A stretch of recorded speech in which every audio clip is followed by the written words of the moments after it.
Bismillahirrahmanirrahim. Assalamualaikum warahmatullahi wabarakatuh. Selamat siang semuanya. Yang kami hormati, tidak ada bapaknya ya, maaf. Yang kami hormati ibu-ibu kepala PETA dan kepala PAUD Formal Sekembang, dan yang kami hormati pula ibu-ibu guru dan ibu-ibu pendidik lembaga TK dan PAUD non formal Sekembang. Marilah bersama-sama kita panjatkan puji dan syukur kehadirat Allah, Tuhan yang Maha Esa, yang telah berkenan memberikan berbagai kenikmatan kepada kita semua, sehingga pada pagi hari ini kita masih diberi kesempatan untuk berkumpul di tempat ini guna mengadakan pertemuan KKG, dan insya Allah nanti akan diisi oleh Bu Eden, yaitu nanti tentang budaya positif. Itu ya ibu-ibu. Nah, untuk selanjutnya saya ucapkan pula terima kasih kepada Ibu Chandra Mulanseh dan Ibu Pati yang telah memfasilitasi acara pada siang hari ini, sehingga semuanya berjalan lancar, tidak ada halangan apapun, dan alhamdulillah hari ini semuanya bisa meluangkan waktu dan hadir tepat waktu, walaupun sekarang agak siang sedikit, tidak apa-apa ya ibu-ibu, masih semangat semua karena hari ini kita akan mendapatkan ilmu yang semoga sangat bermanfaat sekali buat kita semua. Jadi hari ini rencana kita adalah memberikan kesempatan kepada Bu Eden untuk mengibaskan apa yang Bu Eden dapat dari guru penggerak ya Bu Eden, dan kita juga nanti mendapat ilmu-ilmu yang sangat manfaat, karena sebagai pendidik tentunya kita itu sangat haus akan ilmu ya ibu-ibu, terutama ilmu-ilmu pendidikan yang nantinya sangat berguna untuk anak didik kita. Semakin kita banyak ilmu, semakin kita profesional, mudah-mudahan anak-anak didik kita akan semakin berkembang dengan baik. Semoga semakin Bapak Ibu juga semakin mengembangkan potensi anak didiknya sebaik-baiknya. Sekali lagi, semakin banyak ilmu yang kita punya, semakin kita dapat mengembangkan potensi anak didik kita. Untuk itu nanti saya serahkan sepenuhnya kepada Bu Eda untuk mengibaskan budaya positif. Saya juga belum tahu ya nanti budaya positif itu seperti apa, terus nanti apa manfaatnya bagi lembaga kita, apa manfaatnya bagi kita dan anak-anak didik kita. Nanti semoga semuanya bisa mendapatkan ilmu dan bisa fokus, walaupun sudah siang ya, karena ini sudah lelah sekali dari tadi pagi sampai siang. Ibu-ibu sudah mengasuh, mendidik dan membimbing anak-anak. Hari ini kita siap-siap untuk menerima ilmu. Jadi ini anggap saja simbiosis mutualisme ya ibu-ibu. Bu Eden tugasnya selesai, ada wadah untuk mengibaskan, dan kita juga mendapatkan ilmu. Jadi anggap saja ini kita saling bantu-membantu alias simbiosis mutualisme. Nah, monggo nanti untuk pengibasan budaya positif saya serahkan Bu Eden sepenuhnya. Kepada Bu Eden, waktu dan tempat kami persilahkan.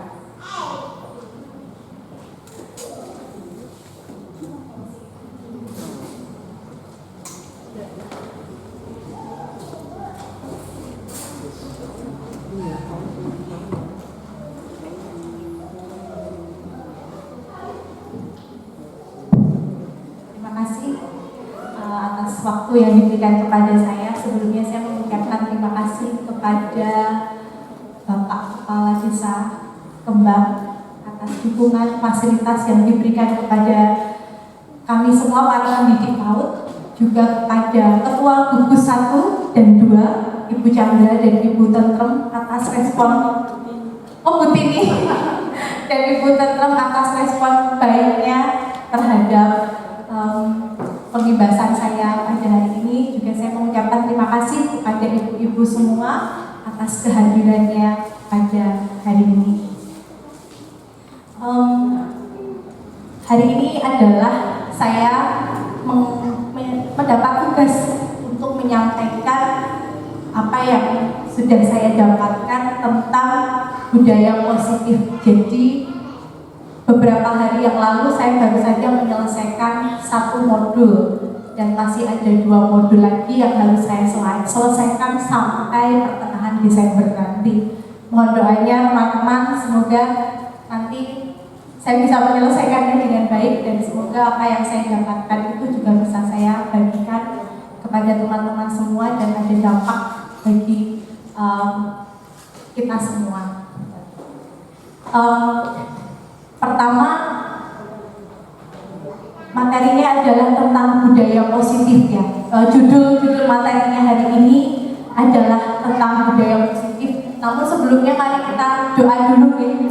Sebelum kita mulai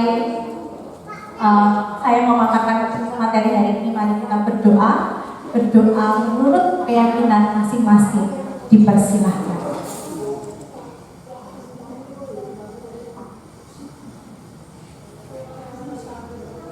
Berdoa selesai.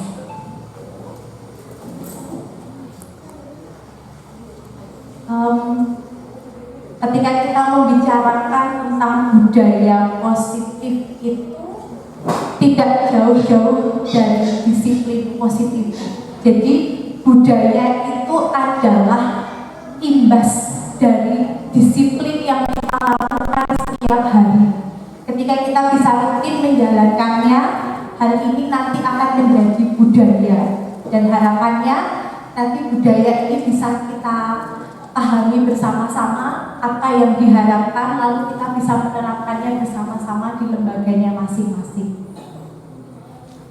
Sebelum lebih jauh lagi kita membahas apa itu disiplin positif, saya akan membacakan tentang sebuah tulisan dari Ki Hajar Dewantara yang menyatakan bahwa di mana ada kemerdekaan, di situ harus ada disiplin yang kuat.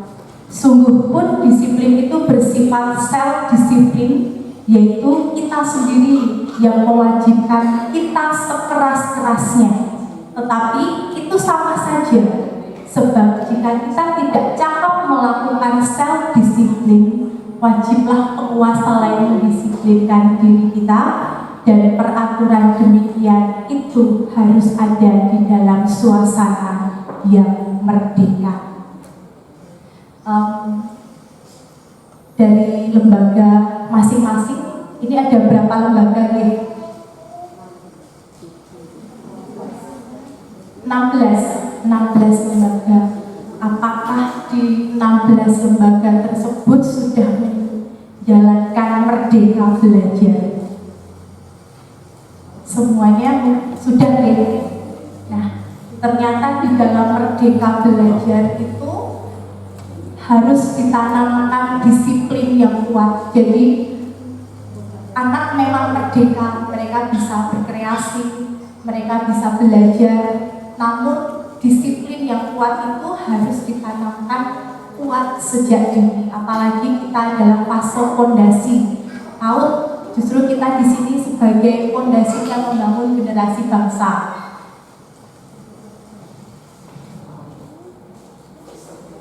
Disiplin itu berasal dari bahasa Latin, yaitu disiplina, yang artinya belajar. Kata disiplin juga berasal dari kata yang sama dengan disciple atau murid. Disiplin juga mempelajari bagaimana cara kita mengontrol diri dan bagaimana menguasai diri untuk memilih tindakan yang mengacu pada nilai-nilai yang kita hargai. Jadi disiplin itu bukan sekedar ada aturan. Biasanya di sekolah, di setiap lembaga itu ada aturan yang harus kita taati. Bukan sekedar kita mentaati aturan, maka hal itu dikatakan sebagai disiplin. Disiplin yang dimaksud di sini, yang diharapkan di sini adalah ketika anak itu menyadari apa yang harus dilakukan. Kenapa muncul aturan tersebut? Kemudian muncul dari hatinya untuk melakukan hal tersebut, sehingga ketika anak itu tidak ada di sekolah, dia pun menyadari bahwa disiplin itu bukan karena semata-mata saya di sekolah gitu. Ketika saya di tempat yang lain, hal ini pun tetap harus saya lakukan.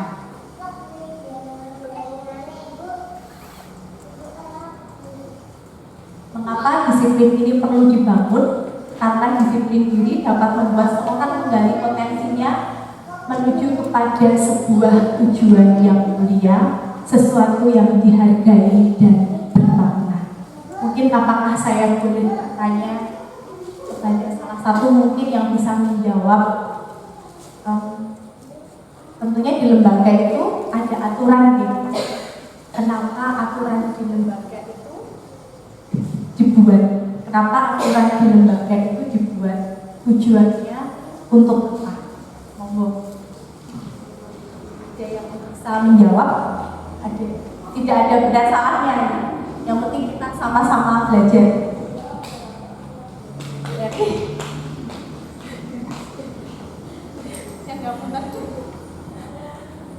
Iya, aturan dibuat supaya apa yang dilakukan di lembaga tersebut jadi teratur, kemudian sesuai dengan standar operasional yang diharapkan dari pihak sekolah.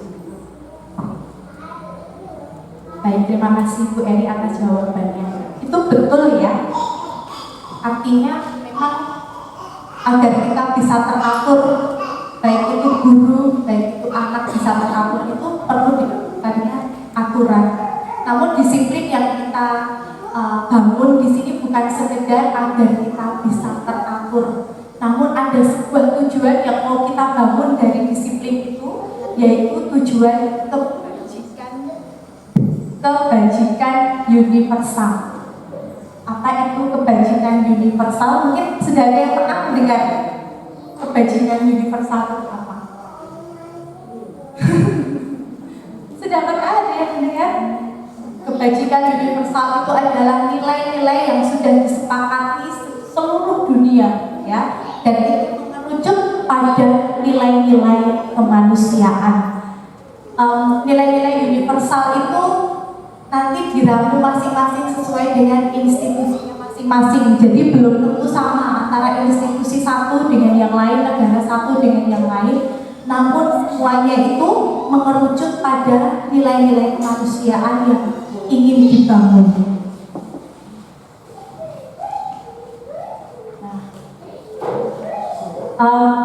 Di Indonesia nilai-nilai kebijakan itu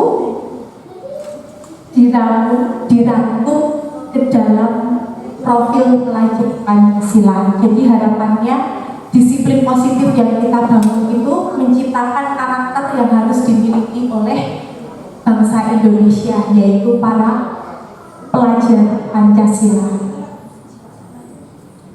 Nah, ini contoh kebijakan universal ya, ada toleransi. Ini dari institusi IPO, Primary Youth Program. Jadi banyak-banyak mereka itu perannya itu tidak sama gitu antara satu institusi dengan yang lain, namun tujuannya itu sama, mengerucut pada nilai-nilai kemanusiaan. Ada toleransi, rasa hormat, integritas, mandiri, menghargai, antusias, empati, dan lain-lain.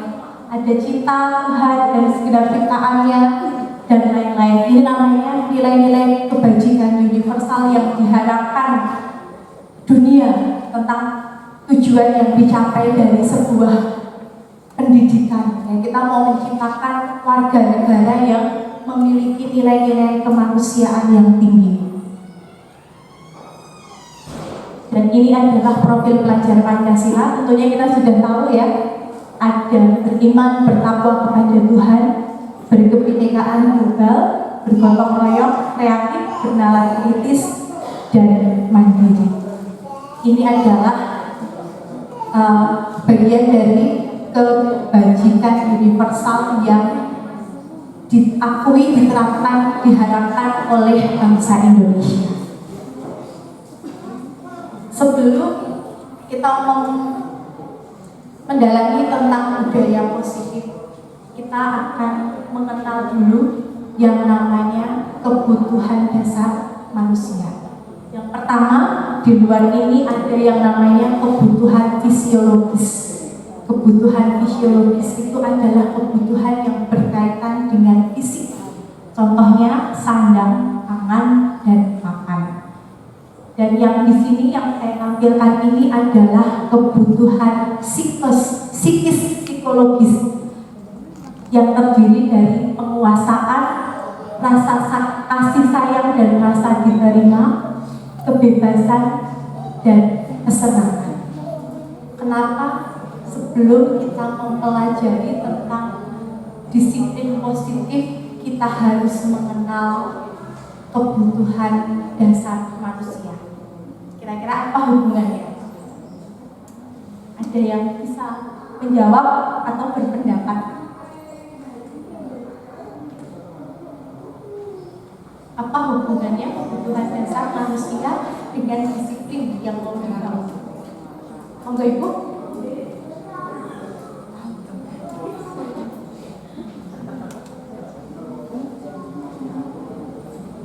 Tentrem mungkin karena sifat dasar manusia itu berkaitan dengan nilai-nilai kebaikan yang akan ditanamkan kepada orang tersebut atau mungkin kepada pendidik sehingga nanti menghasilkan kebajikan universal. Baik, terima kasih jawabannya Bu Tentrem. Betul ya, artinya kenapa kok kita itu harus memahami dasar-dasar kebutuhan manusia, kebutuhan dasar manusia. Kebutuhan dasar manusia itu kita butuhkan, orang lain membutuhkan tidak? Semuanya membutuhkan. Jangan sampai kita memperebutkan kebutuhan itu ya, sehingga merusak kedisiplinan, berbenturan dengan kedisiplinan. Misalkan anak-anak contohnya yang sering dilanggar, misalkan mau cuci tangan, semuanya baris, semuanya membutuhkan kesempatan untuk mencuci tangan.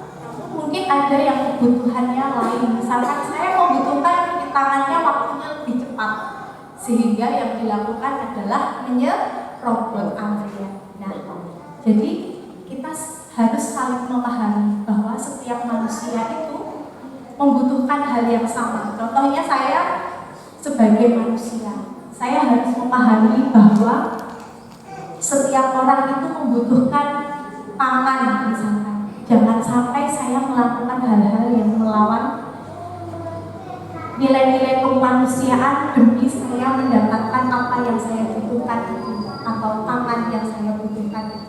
Jadi maksudnya kita mengenal kebutuhan dasar manusia adalah agar kita saling memahami bahwa setiap manusia mempunyai kebutuhan yang sama. Mari kita menghargai setiap kebutuhan tersebut. Nah, apa tujuan pendidikan terkait disiplin yang harus dibangun? Tujuan pendidikan di sini selain yang tercantum di Undang-Undang Dasar 45 ya, di sini juga ada, yaitu menuntut segala kodrat pada anak agar mereka mencapai keselamatan, kebahagiaan yang setinggi-tingginya, baik sebagai manusia maupun sebagai anggota masyarakat. Pendidikan adalah tempat persemaian benih-benih kebudayaan dalam masyarakat. Ki Hajar Dewantara memiliki keyakinan bahwa untuk menciptakan manusia Indonesia yang beradab, maka pendidikan menjadi salah satu kunci utama mencapainya. Pendidikan dapat menjadi ruang berlatih dan bertumbuhnya nilai-nilai kemanusiaan yang dapat diteruskan atau diwariskan. Dari apa yang saya bacakan tadi, berarti peran pendidik di sini penting untuk menciptakan sebuah budaya yang positif. Lalu, apa peran kita sebagai seorang pendidik dalam menciptakan budaya positif? Ada yang bisa menjawab mungkin yang di bagian barat, teman-teman dari Sang Timur, betul loh. Kalau mau menjawab, Bu Susira, peran kita sebagai pendidik itu apa? Seberapa pentingnya peran kita dalam menciptakan budaya positif itu? Peran kita sebagai pendidik untuk menciptakan budaya positif, kita berusaha, misalnya di dalam tugas kita sehari-hari, kita usahakan atau kebiasaan kepada anak-anak untuk bertingkah laku atau melaksanakan kegiatan dengan baik. Suatu contoh misalnya ada anak yang suka selalu kepingin terdepan atau selalu mendahului kalau dia berusaha. Dia di belakang kemudian berusaha kepingin di depan dengan dia entah itu merobot atau mungkin mendorong temannya. Kita wajib untuk mengingatkan dan tentu saja kita juga harus memberikan keteladanan bagi anak-anak kita. Terima kasih. Baik, betul sekali jawabannya Bu Sutira. Jadi tugas kita adalah menuntun melalui apa? Melalui keteladanan dan pendidikan yang kita lakukan di sekolah. Ya. Nah, disiplin itu ada motivasi intrinsik dan motivasi ekstrinsik. Jadi kenapa anak itu mau disiplin? Itu biasanya ada motivasinya. Misalnya, saya harus berangkat kerja. Misalkan saya harus berangkat kerja, pukul 7 harus sampai sekolah. Motivasi ekstrinsik saya, biar saya tidak mendapat sanksi jika saya terlalu sering banyak terlambat. Itu namanya motivasi ekstrinsik, motivasi dari luar. Tetapi ketika motivasi itu intrinsik, itu menjadi dari dalam diri kita. Saya harus berangkat sampai kantor sebelum pukul 7, misalkan agar saya bisa menyambut anak-anak datang ke sekolah lebih awal. Nah, seperti itu. Nah, harapannya kita itu menciptakan disiplin positif itu, kita harus mampu menciptakan motivasi intrinsik itu pada diri anak. Nah, bagaimana kita itu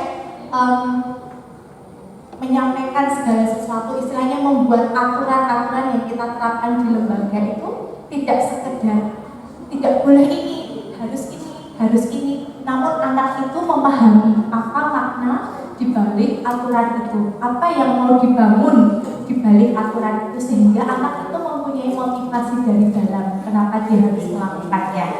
Nah, jadi yang harus kita lakukan adalah membangun motivasi intrinsik pada diri anak. Nah, hukuman dan penghargaan. Mungkin ada yang bisa bercerita. Hukuman apa yang pernah ibu-ibu lakukan dan penghargaan apa yang pernah dilakukan ibu-ibu di lembaga masing-masing. Ada yang mau bercerita, mungkin satu cerita hukuman, satu cerita tentang penghargaan.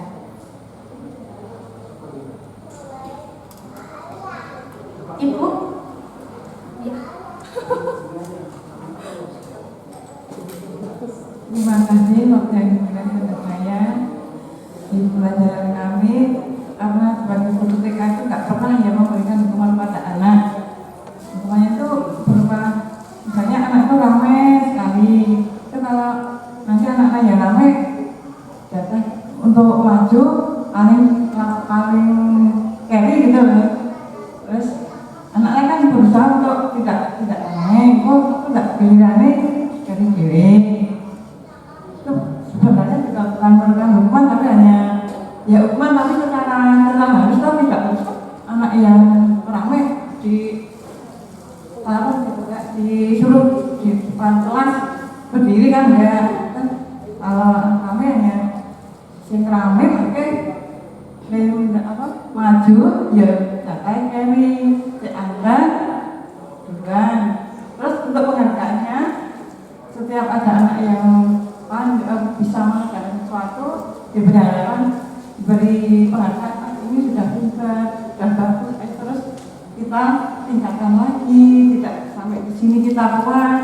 Ini mewarnai ya, mewarnai itu misalnya anak itu mewarnai warna hitam semua, dikatakan ini kok warna hitamnya apa, orang kok warna hitam semua. Anak kan jawab ini hantu bu, hantu, tapi enggak sama hantu. Ya kan aku berbentuk pasti gambar di warna hantu, ya apa-apa udah bagus biar kita kenal ya sama hantu. Ya bu, jadi anak tidak merasa contoh sama, wah ini kok jelek, ini kok warnanya hitam menakutkan. Bagi hargaan ya kita tetap kita beri ujian. Itu aja mbak.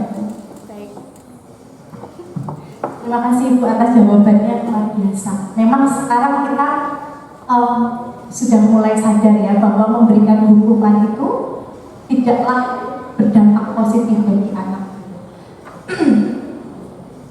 Kemarin saya pun bertanya, lalu bagaimana dengan penghargaan? Anak-anak senang banget diberi hadiah, apalagi anak kecil. Mereka tuh sangat suka dengan hadiah. Lalu saya dijawab begini,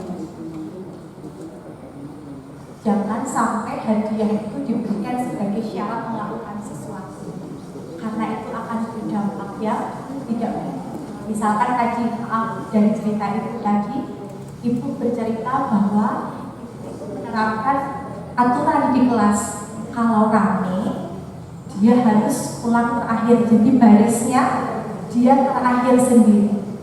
Tapi apakah anak itu memahami apa maksud dibalik aturan itu? Kenapa aku harus terakhir sendiri? Ya, apakah di dalam anak itu ada pertanyaan seperti itu? Mungkin anak itu bertanya-tanya, kenapa kok aku harus terakhir di belakang sendiri kalau aku ramai? Apa maksudnya? Nah, lalu dengan penghargaan hebat ketika dia bisa menyelesaikan pekerjaan dengan bagus. Misalnya, anak itu sudah menyelesaikan pekerjaan walaupun menurut kita tidak sempurna. Anak itu sudah hebat atau belum? Menurut ibu bagaimana? Walaupun pekerjaan anak-anak itu menurut kita sebagai seorang pendidik, kita melihatnya anak itu belum sempurna mengerjakannya, tapi sebenarnya anak-anak itu sudah hebat atau belum? Sudah hebat ya. Jadi memang kita harus berhati-hati dalam menggunakan hukuman dan penghargaan. Nah, ada resiko jangka pendek dan jangka panjang yang harus kita pertimbangkan. Kalau bisa yang namanya hukuman atau penghargaan ini kita hindari saja. Saya pun juga pernah menjalankan hukuman, menjalankan penghargaan gitu ya. Tetapi nggak apa-apa. Kemarin sudah yang namanya guru pembelajar itu artinya bukan berarti seorang guru itu sempurna, dia bisa melakukan segala sesuatunya sesuai idealkan itu dengan baik. Namun yang penting dia mampu berefleksi. Oh, tadi aku seperti ini, aku berarti kurang tepat, aku harus seperti ini. Nah, jadi ketika kita sudah melakukan ini tidak apa-apa, yang penting lain kita berusaha untuk menghindarinya. Yang diharapkan di sini untuk membangun disiplin positif, kita menjalankan namanya restitusi, atau menurut Kamus Bahasa Indonesia itu namanya pemulihan. Restitusi di sini bisa dijadikan sebuah cara untuk menanamkan disiplin pada murid.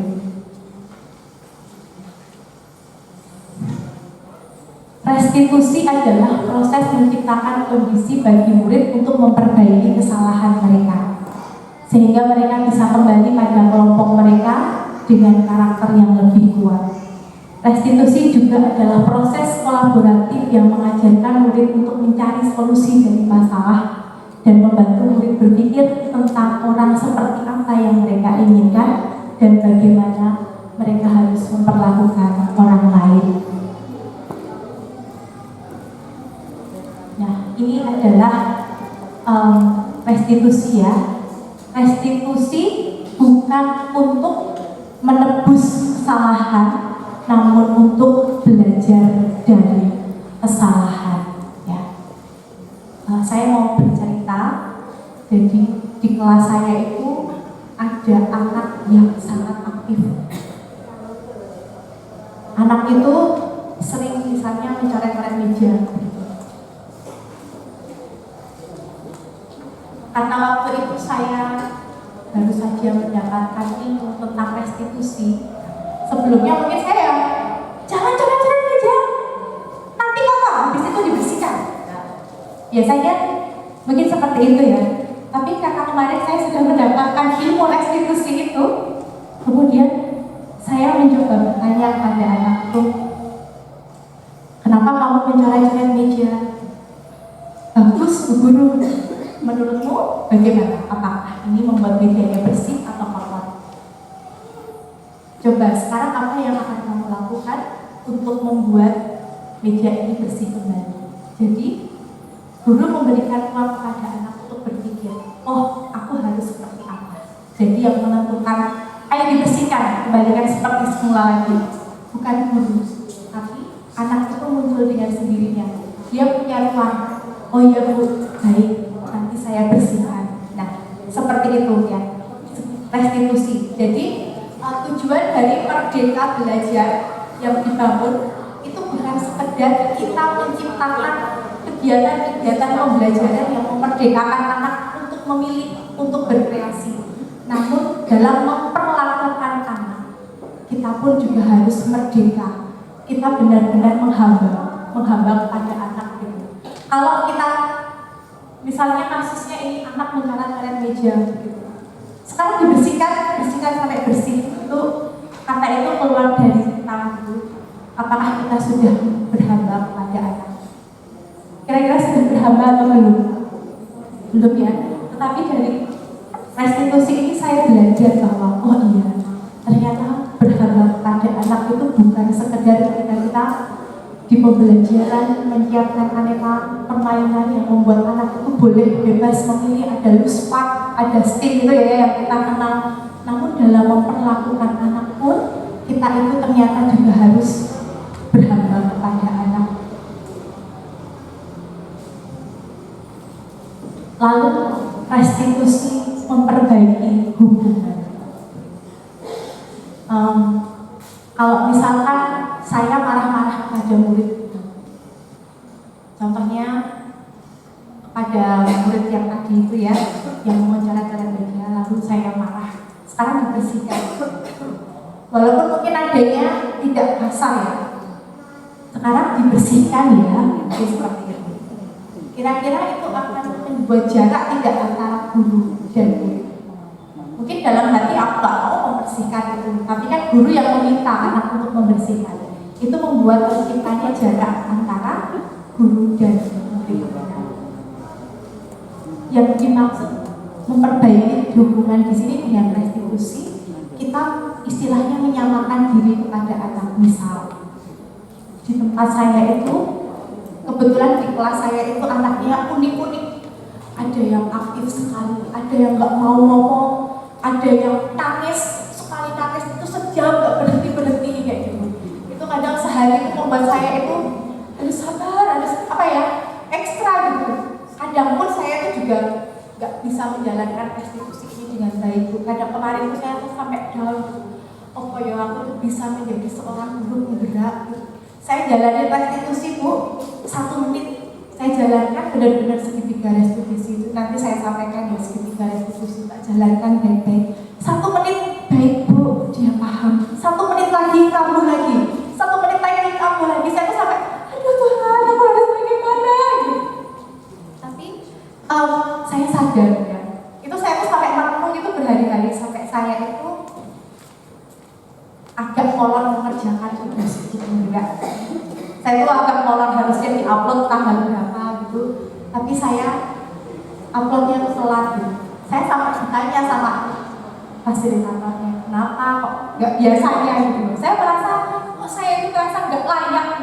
Saya tuh menjalankan ini saja saya kok nggak bisa gitu. Anak itu 1 hari 1 menit saja, 1 menit 1 menit saja gitu. Itu membuat saya aduh gitu. Tapi kemudian saya itu menemukan sebuah pengertian bahwa yang namanya budaya positif itu pasti tidak bisa terbangun secara instan. Harus berulang kali, kita harus telaten bagaimana kita membangunnya, jatuh bangun. Nah, kemudian saya sadar, oh iya, saya pun juga menyadari bahwa saya pun juga bukan seorang malaikat yang saya bisa sempurna menjalankan apa yang diidealkan seperti ini. Saya langsung bisa sempurna itu tidak, namun di sini kita selalu diberikan kesempatan untuk kembali belajar, kembali refleksi, oh salahku di mana. Dan ini salah satu cara restitusi memperbaiki hubungan. Misalkan di kelas saya itu ada anak nangis, jadi dia itu kalau nangis itu bisa sejam nggak berhenti. Kayak siapa gini, sampai sejam nggak berhenti. Gitu. Sudah saya beritahu, kenapa nangisnya? Kadang nangisnya itu bukan karena sesuatu yang sulit gitu. Misalnya hanya gambarnya kebesaran. Nah, gambarnya kebesaran dia menangis, dan sudah saya tanya di rumah memang seperti itu gitu. Di rumah memang seperti itu. Misalkan saya bilang jangan nangis, anaknya semakin ini ya, semakin sesungguh-sungguh susah untuk bicara. Kemudian oh iya, segitiga restitusi. Saya bilang pelan-pelan walaupun saya harus menunggu anak itu untuk diam. Kemudian saya bilang begini, gak apa-apa, nangis itu gak apa-apa. Bu guru itu juga sering nangis. Jadi anak itu membuat yang tadinya dia itu nangis, dia merasa gagal, dia merasa dirinya itu salah, aku menangis, aku salah. Kemudian saya sebagai guru saya bertanya, gak apa-apa, bu guru itu juga sering nangis loh. Nangis itu hal yang manusiawi. Kadang ketika bu guru capek, ketika bu guru banyak pekerjaan, bu guru mungkin tersinggung atau apa, bu guru juga sering nangis. Tapi menangis itu ada waktunya, tidak sampai sejam kita menangis. Coba kalau kamu nangis selama 1 jam, apa yang bisa kamu kerjakan? Tidak ada yang bisa dikerjakan kan? Karena kamu kelamaan menangis. Nah, sekarang apa yang mau dilakukan? Kenapa kamu nangis? Dan akhirnya anak itu bercerita. Jadi maksudnya restitusi. Jadi maksudnya restitusi memperbaiki hubungan itu di situ. Jadi kita berusaha sepadan dengan anak sehingga anak ketika melakukan kesalahan itu tidak membuat anak itu menjadi merasa gagal karena dia sudah melakukan kesalahan. Lalu restitusi adalah tawaran bukan paksaan. Contohnya seperti tadi contoh anak yang mencoret-coret meja. Yang memutuskan anak itu mau apa untuk memperbaiki kesalahannya adalah anak itu sendiri, bukan dari kita. Nah, jadi restitusi itu kita menawarkan kepada anak. Lalu restitusi mengukur untuk melihat ke dalam diri. Nah, di rumah saya juga ada anak yang tidak mau memakai masker. Jadi contohnya ini ya, jadi contoh dia tidak mau memakai masker, padahal kita sudah ada kesepakatan harus selalu memakai masker. Jadi di kelas B itu walaupun anak-anak makan, itu pun mereka tetap menggunakan masker. Nah, kita sudah menjadi kesepakatan. Jadi bukanya dari bawah gini loh, bukanya dari bawah kita masukkan gitu. Jadi ketika mengunyah itu anak-anak tetap memakai masker. Nah, untuk menghindari penularan COVID ya. dengan cara seperti itu, jangan sampai nanti ada anak yang kena. Dan itu sudah terbangun, jadi di awal tahun ajaran itu memang sudah diajarkan bagaimana cara makan tetap memakai masker. Tapi ada anak yang sama sekali tidak mau pakai masker, jadi ketika diingatkan, oke, dipakai. Habis itu gak lama kemudian diturunkan lagi. Maksudnya restitusi untuk melihat ke dalam diri. Dengan restitusi itu kita mengajarkan kepada anak begini. Kenapa sih kita harus memakai masker? Apa yang terjadi kalau kita tidak memakai masker? Kalau misalkan kamu merasa dirimu sudah tidak enak, kamu sakit, lalu kamu bersin, penyakit itu menyebar di udara dan terhirup temanmu, apa yang terjadi dengan teman-temanmu? Apakah kamu peduli kepada teman-temanmu di kelas? Apakah kamu ingin teman-temanmu sehat? Menurutmu hal ini termasuk dalam hal apa yang kita sepakati dari nilai-nilai universal itu? Ini termasuk peduli. Apakah kamu mau peduli kepada teman-temanmu? Akhirnya mencoba belajar pakai masker, walaupun nanti habis itu dia lepas lagi karena sudah biasa. Yang penting kita mengingatkan lagi dan anak itu paham. Oh, aku itu harus memakai masker, bukan sekedar aturan di dalam kelas. Aku harus memakai masker selama di kelas, tapi anak itu tahu, oh, aku memakai masker karena aku peduli kepada teman-temanku agar teman-temanku selalu sehat dan aku juga sehat. Jadi maksudnya restitusi itu menuntun dalam diri, membuat anak menyadari motivasi intrinsik dari kedisiplinan itu dimunculkan. Nah, ini saya nanti mau share cara saya membuat keyakinan kelas di kelas kelompok B. Namun sebelum saya sharing, mungkin ada yang sudah menerapkan keyakinan kelas di lembaganya masing-masing. Sudah ada? Bu Eni mungkin sudah. Oh iya. Oh iya. Mungkin Bu Tentrem sudah ya. Saya itu membuat keyakinan kelas itu sampai 3 kali saya ulangi ya. Untuk Bu Sutra itu sampai. Jadi kadang kan saya mengerjakan tugas itu saya dibantu sama Bu Sutra di dalam kelas. Bu, ternyata saya salah, saya harus begini. Ternyata saya salah, saya harus begini. Jadi karena kadang saya mengerjakan tugas itu kan ditutup deadline ya. Jadi kadang saya tidak memahami detail.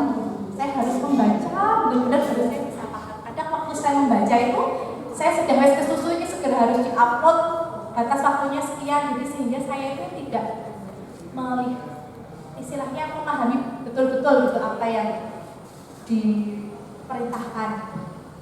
Saya melihat teman-teman saya upload story, isinya mereka membuat keyakinan kelas gitu. Caranya mereka itu apa yang boleh dilakukan di kelas ditulis, apa yang tidak boleh dilakukan di kelas ditulis. Akhirnya kemarin saya melakukan itu. Kemudian saya mendalami lagi, saya merenung, kok seperti ini ya, sepertinya ada yang keliru. Berarti kan aturan itu hanya sekadar aturan. Anak tidak mengerti maknanya apa dari aturan itu ketika hanya boleh dan tidak boleh, ya enggak? Ya, kemudian saya berpikir, nah ini contohnya nih, semoga bisa nambah pemahaman.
Nah ini hanya sekilas ya. Mohon maaf kalau saya terlihat gendut ya, memang aslinya saya gendut. Dan rambut saya kadang kalau sudah sama anakku sudah dijadikan satu ke atas itu turun-turun lagi. Jadi di awal pembelajaran itu kami di kelompok B itu membuat namanya visi kelas. Visi kelas itu kita namakan namanya semangat. Nah, S itu smart, E itu empati, M itu mandiri, A aktif, N nasionalis, G gembira, A antusias, dan T tertib. Ini merujuk pada nilai-nilai kebajikan universal yang tadi saya sudah sampaikan ya, nilai-nilai kebajikan universal. Jadi nilai-nilai kebajikan universal yang mau dibentuk di kelas B sebagai contoh untuk kelas saya dan Ibu Sutira itu adalah itu terdiri dari kata semangat, S akronim dari kata S itu smart atau cerdas, E empati, M mandiri, A antusias, N nasionalis, G gembira, A aktif, dan T tertib. Nah, kemudian saya bertanya kepada anak-anak tadi, S itu artinya apa? S itu smart. Nah, anak-anak menjawab smart. Smart itu apa? Cerdas.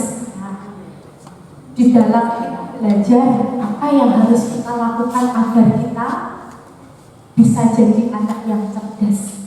Nah, kemudian ada anak yang menjawab berani, mau mencoba,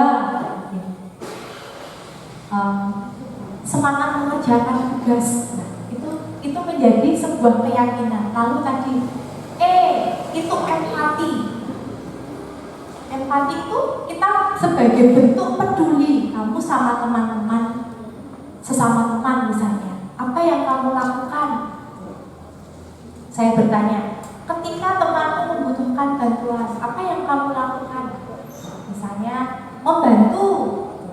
Lalu apa bentuk empatimu kepada lingkungan di kelasmu? Misalnya ada sampah di kelasmu, walaupun itu bukan kamu yang membuangnya, itu orang lain. Apa bentuk empati? Empatimu sebagai anggota kelas B, membuang di tempat sampah. Nah, jadi keyakinan kelas itu dibentuk bukan sekedar boleh dan tidak boleh dilakukan, tetapi apa yang mau kita tuju. Misalkan dari empati tadi, bentuk pedulimu kepada bu guru yang di depan misalnya. Ketika bu guru sedang berbicara, apa yang anak-anak lakukan? Nah, itu kan menjadi sebuah keyakinan yang memiliki nilai intrinsik ya. Jadi anak itu melakukan segala sesuatu, misalnya ada aturan ketika bu guru di depan anak-anak harus diam. Dia tahu maksudnya itu apa. Kenapa kok saya harus diam ketika bu guru berbicara? Oh, itu ternyata mengandung nilai menghargai, empati antara anak kepada guru. Misalnya ketika bu guru bertanya, budaya yang dibangun ya, ketika bu guru bertanya, anak-anak yang mau menjawab silahkan angkat tangan. Nanti yang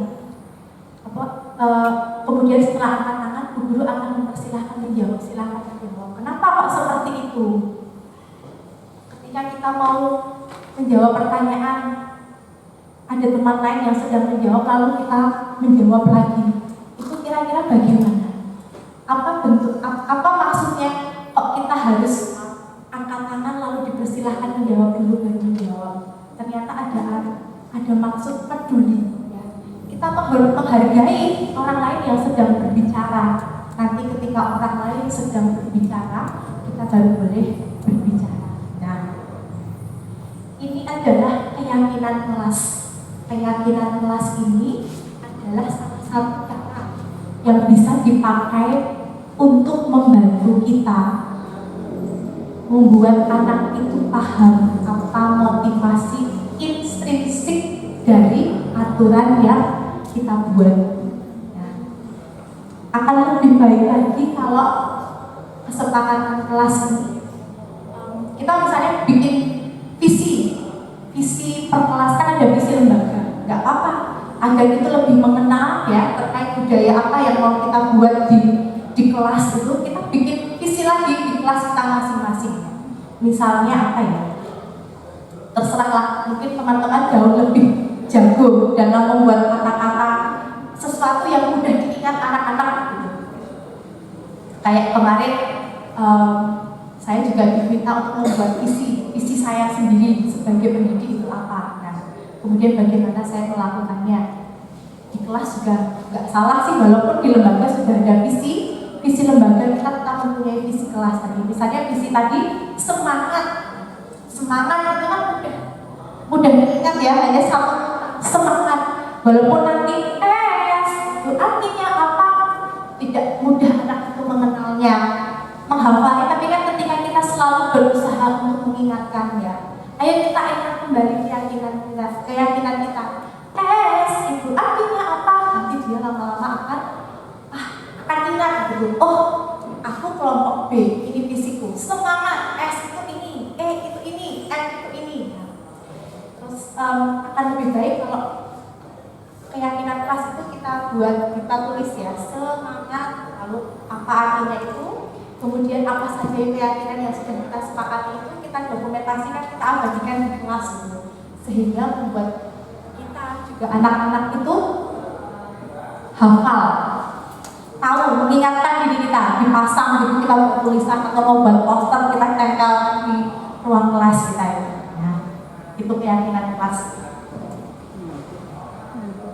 Semoga bisa membantu menjadi gambaran teman-teman nanti saat membuat keyakinan kelas di lembaga itu bagaimana. Kalau cerita dari yang sudah saya lakukan ketika saya sudah menjalankan keyakinan kelas ini, misalnya ada anak yang kami, dia itu di dalam kelas teriak-teriak.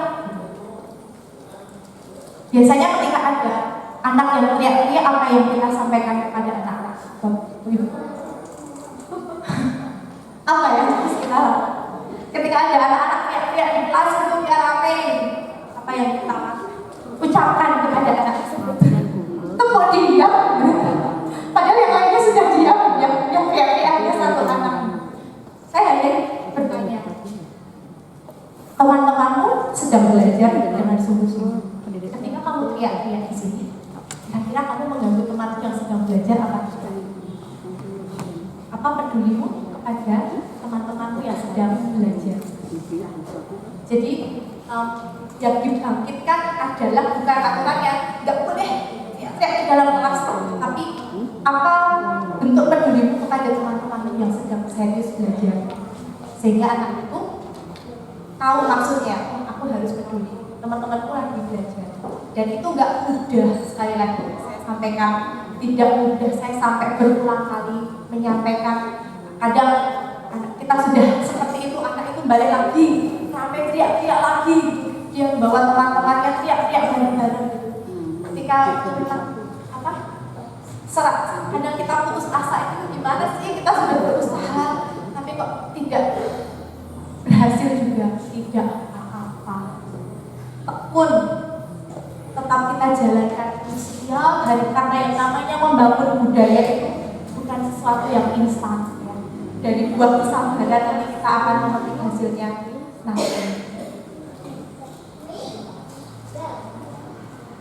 Lalu tadi tentang restitusi ya, tentang budaya positif, tentang disiplin ya. Disiplin kita melalui keyakinan kelas. Sekarang kita akan mengenal yang namanya peran kontrol. Ini sebuah tulisan Diana Gosen dalam bukunya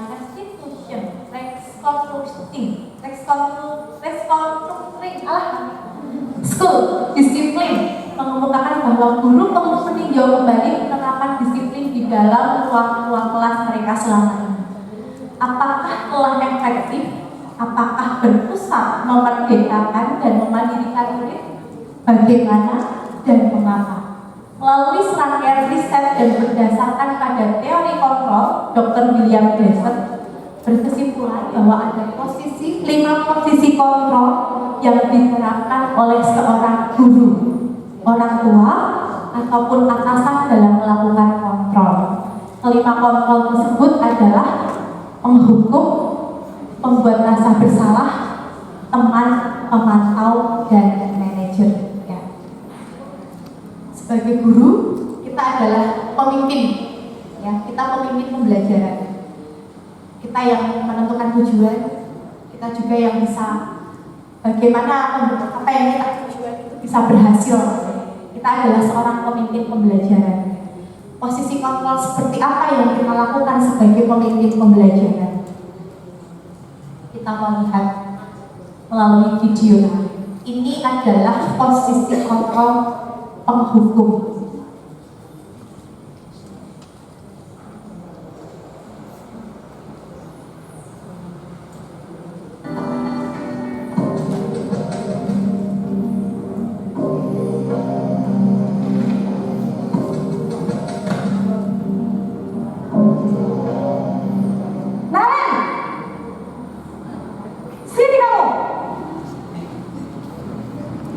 Selamat pagi, Bu. Selalu terlambat. Kamu deh, pasti terlambat. Maaf, Bu. Saya Apa? Apa coba? Alasan kamu apa lagi? Kapan sih kamu tidak terlambat?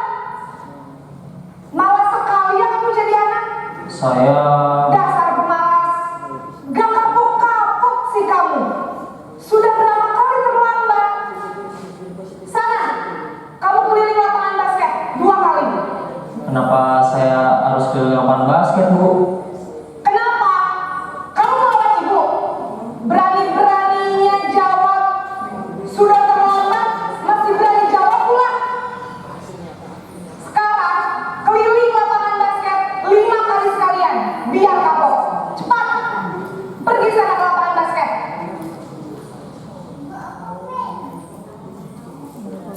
Nah, ini adalah peran kontrol guru sebagai hukum yang mungkin kita juga pernah melakukan. Tapi ini jadi wawasan, harapannya peran kontrol ini kita hindari. Ciri-ciri peran kontrol penghukum itu yang pertama, guru mengucapkannya dengan menghadik, ya, menyakiti, terus menunjuk-nunjuk bernada keras. Ini dampaknya akan membuat anak itu dendam, memberontak, dan tidak suka pada guru tersebut. Lalu ada lagi posisi yang kedua,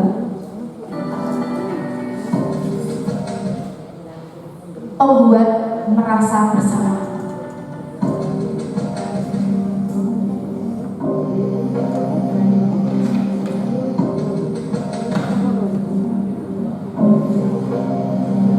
Naren,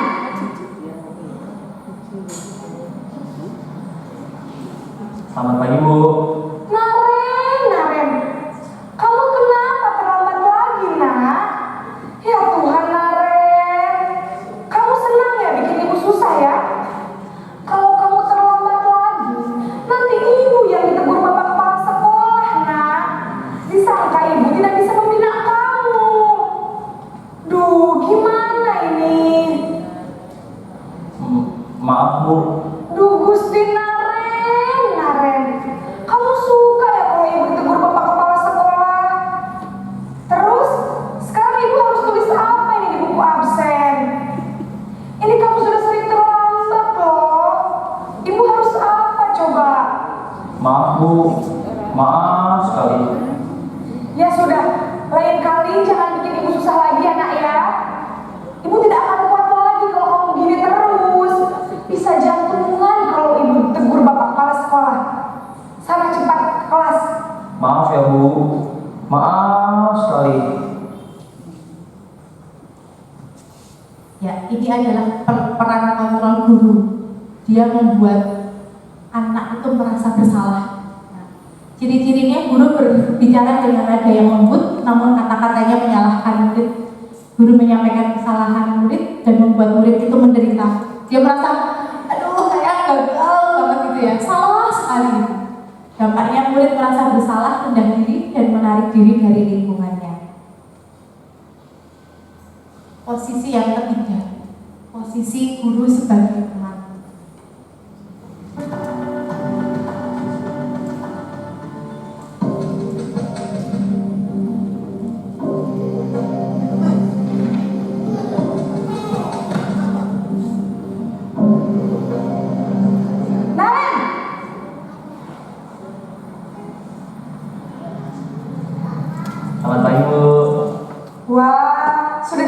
apa ini nak? Terlambat lagi ya sayang? Iya Bu, habis ibu saya lupa bangunkan saya Bu. Kamu malah menyalahkan ibu kamu. Kamu bukannya anak yang larinya paling kencang. Kok terlambat sih? Iya Bu, saya memang terlambat bangun tadi. Jadi biarpun saya lari kencang, tetap gak kekejar Bu. Ya sudah sana, nanti lain kali larinya lebih kencang lagi ya, biar gak terlambat lagi. Bikin seneng ibu demi ibu, bisa kan? Bisa lah Bu. Ya sudah sana masuk kelas, ibu beresin urusan absen kamu. Kamu ini ada saja. Nah ini posisi kontrol guru menerapkan dirinya sebagai teman gitu ya. Ini ciri-cirinya seorang guru ramah, santai, cenderung bersanda gurau untuk menghangatkan suasana. Dampaknya murid akan bergantung pada orang tersebut ya. Tadi contohnya Naren sama bu gurunya ya. Sikapnya bu guru tadi kan membuat Naren itu bergantung kepada bu gurunya. Jadi dia nanti kalau telat bagaimana caranya bisa merangi bu gurunya gitu istilahnya. Dan murid tidak mandiri dan tidak bisa berpikir untuk dirinya sendiri.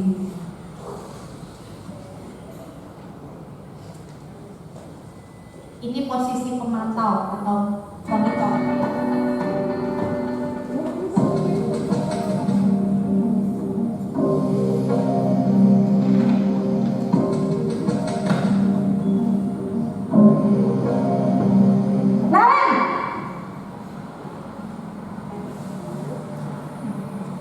Selamat pagi Bu. Naren, apa peraturan sekolah kita tentang jam berapa kita harus masuk sekolah, nak? Kita harus di sekolah jam 7 Bu. Iya betul, sekarang sudah jam 7.20. Naren sudah tahu konsekuensinya jika terlambat hadir. Paham Bu, saya harus tinggal kelas pas jam istirahat selama 20 menit. Iya benar, konsekuensinya demikian. Jadi nanti jam 9.30 pas istirahat, kamu harus tinggal di kelas, kerjakan tugas tambahan untuk ketertinggalan kamu, ya? Baik Bu.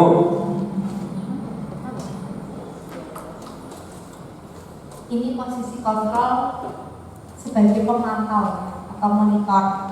Ciri-cirinya seorang pemantau bersuara datar, tidak menggunakan suara yang tinggi, mencipta identitas diri positif dan berhasil. Jadi anak itu dia tetap merasa tidak gagal gitu ya. Dia dikembalikan kepada konsekuensinya apa gitu. Pemantau selalu melakukan pengawasan, jadi harus selalu melakukan pengawasan. Lalu dampaknya murid akan menghitung konsekuensi dan hadiah yang diberikan tanpa memahami sepenuhnya nilai kebajikan yang dituju dan tidak sepenuhnya mandiri. Jadi misalnya tadi kan konsekuensinya tinggal kelas selama saat jam istirahat. Jadi murid itu tidak mengerti apa di balik aturan itu. Lalu ini yang posisi kontrol guru yang diharapkan. Jadi ada 5. Yang keempat itu sebagai wawasan. Sebisa mungkin kita menghindari posisi tersebut. Dan yang kelima ini adalah posisi kontrol yang diharapkan sebagai seorang pendidik.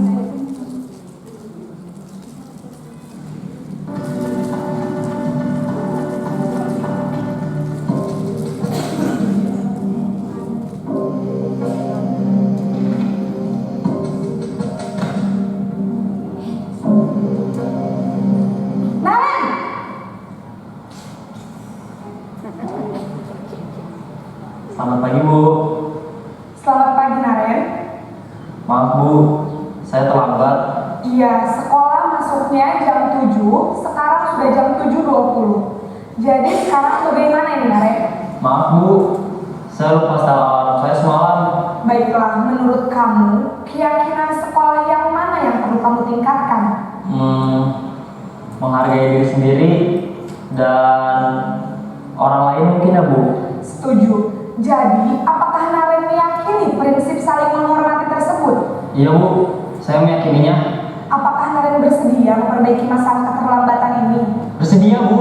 Bagaimana kamu akan memperbaiki masalah keterlambatan ini? Saya akan coba untuk tidak lupa menyetel alarm saya Bu. Baik. Baik, kalau Naren lupa menyetel alarm di rumah, ada orang yang kira-kira bisa bantu mengingatkan tidak? Ada Bu, kakak saya, Kak Emma.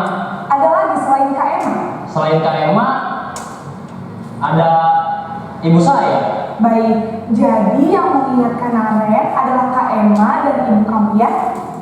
Kira-kira akan mulai setel alarm kapan nih Naren? Setelah pulang sekolah, akan segera saya lakukan.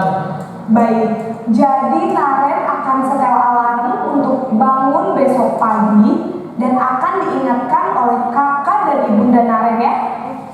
Ada lagi yang mungkin perlu dilakukan Naren agar tidak terlambat bangun lagi? Tidak ada Bu. Baik Naren, terima kasih untuk kerjasama kamu. Sekarang kamu perlu kembali ke kelas untuk belajar. Baik Bu, terima kasih.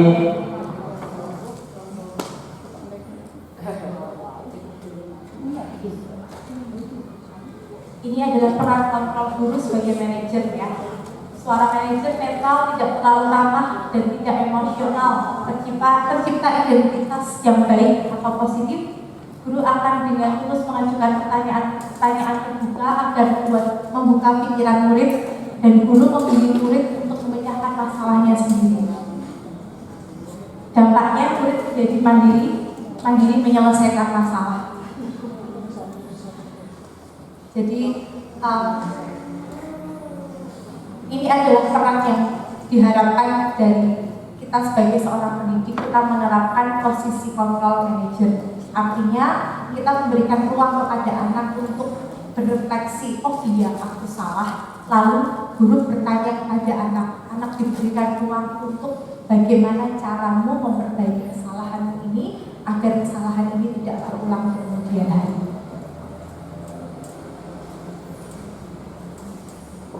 Ini adalah segitiga restitusi. Segitiga restitusi ini bisa kita jadikan pedoman, bisa kita jadikan langkah bagaimana kita sebagai guru, peran kontrol guru, manajer dalam mengontrol murid ya. Yang pertama, menstabilkan identitas. Jadi ketika anak itu membuat kesalahan, dia gagal, yang dilakukan pertama adalah menstabilkan identitas. Caranya seperti ketika anak saya tadi yang menangis selama 1 jam, yang saya lakukan bukan menyalahkan dia, jangan nangis, tapi nggak apa-apa, nangis itu biasa. Guru juga sering menangis. Nangis itu manusiawi. Semua manusia itu boleh menangis. Nah, itu akan tercipta di pribadi anak yang positif. Dia tidak merasa gagal, dia merasa dihargai. Nah, kemudian validasi tindakan yang salah. Jadi setelah kita menyamakan diri tadi, oh nggak apa-apa, nangis itu manusiawi. Guru pun juga sering menangis, gitu, tapi ada waktunya. Nah, kemudian kita melakukan validasi tindakan yang salah. Jadi kenapa kamu menangis? Kira-kira menangis itu kalau terlalu lama apa dampaknya? Nah, itu namanya validasi yang validasi tindakan yang salah. Kita memvalidasikan, kita bertanya kepada anak-anak tentang hal yang salah yang dia lakukan. Atau misalkan, kenapa kamu mencoret-coret meja? Itu adalah validasi tindakan yang salah. Bagaimana menurutmu dengan meja yang kamu coret-coret ini?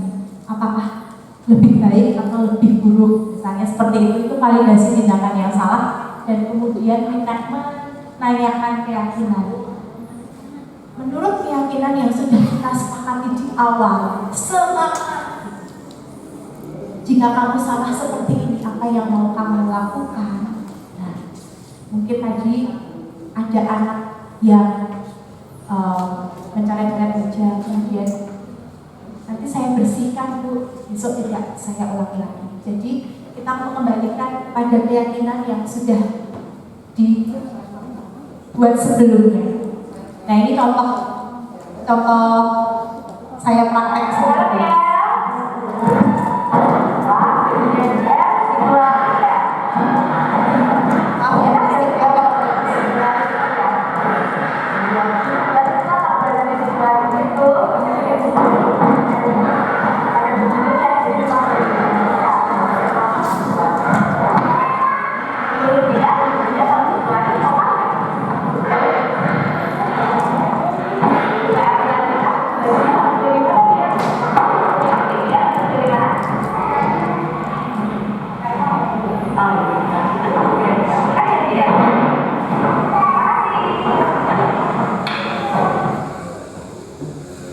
Nah ini segitiga restitusi. Jadi ceritanya BL melanggar aturan, dia itu masuk sekolah tapi bajunya tidak dimasukkan, bajunya dikeluarkan. Gitu. Cara saya mengungkapkan identitas, saya bilang kepada BL, baju dikeluarkan itu memang lebih nyaman.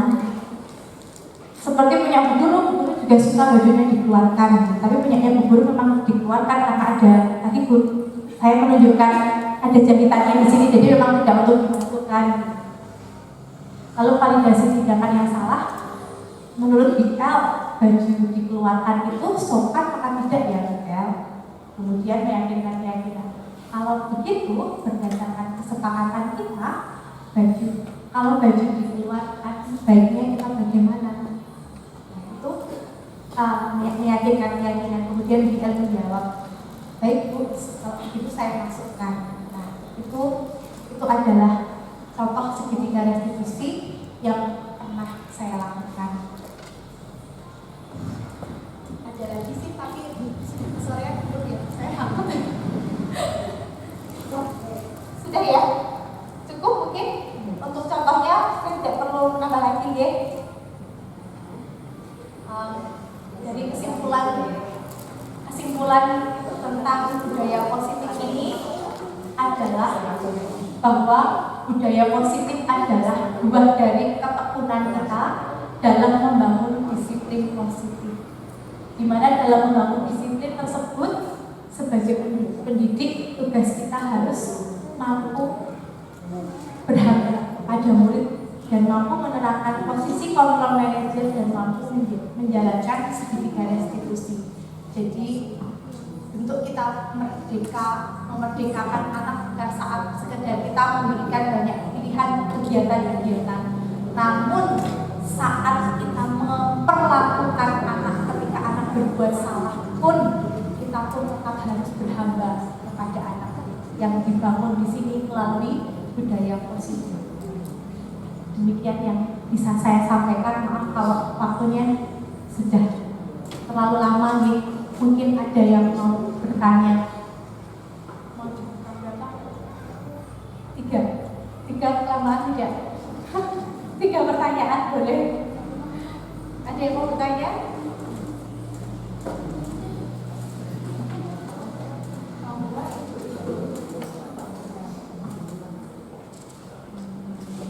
Monggo ibu-ibu yang masih mungkin ada yang belum paham atau mungkin mau mengeluarkan unek-unek tentang apa ya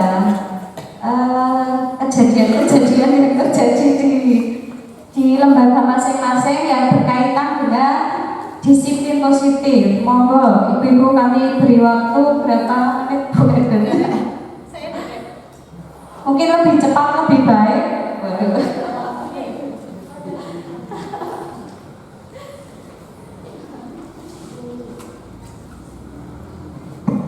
Terima kasih Bu Eden, materi hari ini luar biasa, sangat bermanfaat, banyak yang bisa kita wow gitu ya. Ternyata banyak sekali yang belum kita lakukan untuk bisa menjadi membudayakan budaya positif di lembaga kami terutama. Cuman saya agak dengan istilah berhamba. Ini istilah ini dari Bu Eden atau memang sudah dari Ki Hajar Dewantara, kita diminta untuk kepada anak kita berhamba. Jadi istilah dari Ki Hajar itu memang berhamba gitu. Cuman karena kami kalau orang Muslim itu kan hamba itu hamba Allah gitu ya. Jadi mungkin berhamba itu maksudnya melayani anak gitu, melayani anak atau apa ya? Menjadikan anak sebagai fokus gitu ya, fokus dalam pembelajaran itu mungkin di. Jadi maksudnya berhamba di sini itu kita itu posisi kita itu istilahnya menghargai anak-anak itu lebih tinggi posisinya dari kita. Kita betul anak itu posisinya lebih tinggi dari kita karena nanti kita yang akan dibagikan oleh mereka. Jadi sebagaimana kita itu bisa benar-benar menghargai lewat perilaku kita itu kita memuliakan anak gitu istilahnya. Di situ itu memang berhamba dan memuliakan anak melalui kegiatan merdeka. Kalau dulu kan merdeka istilahnya dalam kegiatan kita sudah menyiapkan anak-anak harus mau tidak mau itu yang harus dilakukan karena itu tugas guru gitu kan. Lalu kita belajar, oh anak boleh memilih mana kegiatan mana yang boleh dilakukan. Lalu sekarang tidak hanya sekedar memilih kegiatan saja, kita itu memerdekakan anak, maksudnya menghabang pada anak itu bukan sekedar melalui kegiatan saja, tapi bagaimana kita memperlakukan anak. Kita hormat gitu kepada anak, kita hormati bahwa besok anak-anak itu adalah calon generasi kita. Gitu. Sama-sama. Mungkin ada yang mau bertanya, monggo Ibu. Terima kasih. Saya mau bertanya ini Bu, untuk bisa melakukan segitiga restitusi itu berarti harus ada keyakinan di dalam kelas terlebih dahulu. Terima kasih. Baik, terima kasih atas pertanyaannya. Untuk menjalankan segitiga restitusi, ya, memang sebaiknya untuk membantu kita memang sebaiknya membuat keyakinan kelas terlebih dahulu. Karena kan yang pertama menguatkan identitas anak, yang kedua validasi tindakan yang salah, yang ketiga meyakinkan keyakinan. Meyakinkan keyakinan itu kesepakatan awal yang sudah kita bangun. Jadi kita mengingatkan kembali kesepakatan awal yang sudah kita bangun, begitu tentang segitiga restitusi. Mari, ada yang mau bertanya lagi?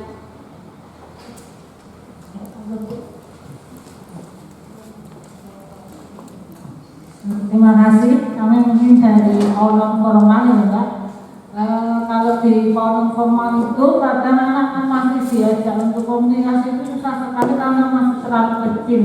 Terus bagaimana cara kita untuk menerapkan disiplin positif itu pada anak yang umurnya kecil sekali? Terima kasih. Baik, terima kasih atas waktunya Ibu. Jadi memang selama saya mengikuti pendidikan itu saya tidak dibedakan guru TK sendiri, guru SD sendiri, SMA sendiri tidak, tapi saya bergabung dengan SD, SMP sampai SMK itu kita jadi satu, sehingga memang segitiga restitusi itu idealnya seperti itu mungkin memang untuk yang tingkatannya lebih tinggi mudah, tapi untuk yang tingkat PAUD kita bisa mancing gitu. Sebagai guru itu kita mancing gitu. Misalkan tadi dalam membuat keyakinan kelas, kalau mungkin tingkat yang lebih tinggi bisa ya, agar kita bisa smart apa yang kita lakukan langsung ya, mereka bisa menulis, bisa menempelkan di depan. Tapi yang saya lakukan di situ saya bertanya kepada anak, ketika guru memberi tugas, anak-anak harus bagaimana? Nah, itu kan bentuk pancingan gitu yang kita sesuaikan. Ketika kita empati, ketika kita guru berbicara, anak-anak harus bagaimana dengan pancingan itu. Lalu untuk segitiga restitusi itu tidak sesuatu yang rumit. Menurut saya ini misalnya tidak memasukkan baju itu tadi, saya bertanya, mungkin kalau untuk usia berapa sih Bu layanannya?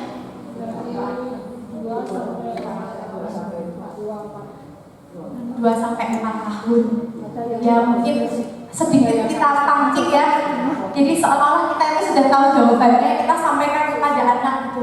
Ini tidak baik ya, nggak apa-apa. Yang penting nanti lama tidak lama pola itu terbentuk gitu. Yang penting maksudnya dari segitiga restitusi itu ketika ada aturan, anak itu tahu maksud aturan itu apa. Jadi misalkan peduli, ayo kamu sayang sama temennya, gitu. Kamu peduli, kamu hormat sama bu guru. Nah itu seperti itu. Jadi bukan kita menjelaskan tentang peduli itu apa, bagaimana, tapi kita langsung mencontohnya gitu, seperti itu. Kira-kira bagaimana? Apakah bisa diterima? Semangat ya Bu. Ya, ada yang mau bertanya lagi?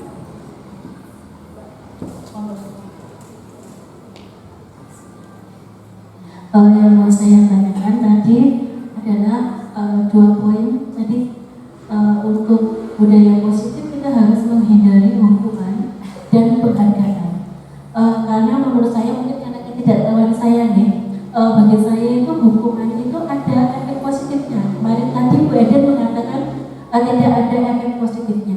Bagi saya suatu hukuman, punishment atau ikopnya istilahnya, itu bagi saya ada yang positifnya. Yang pertama membuat efek jerah, yang kedua bisa membuat anak jauh lebih disiplin karena mengetahui konsekuensi ketika dia melakukan kesalahan.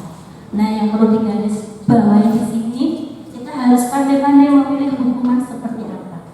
Seperti itu. Dan misalnya anak kecil, hukumannya ya jangan disuruh siapa atau jangan itu enggak. Mungkin kalau pembagian PMT karena dia belum bisa, anak itu tidak sebenarnya melakukan kesalahan karena belum bisa. Itu mungkin kita kasih giliran yang paling akhir seperti itu. Terus penghargaan, kenapa harus dihindari?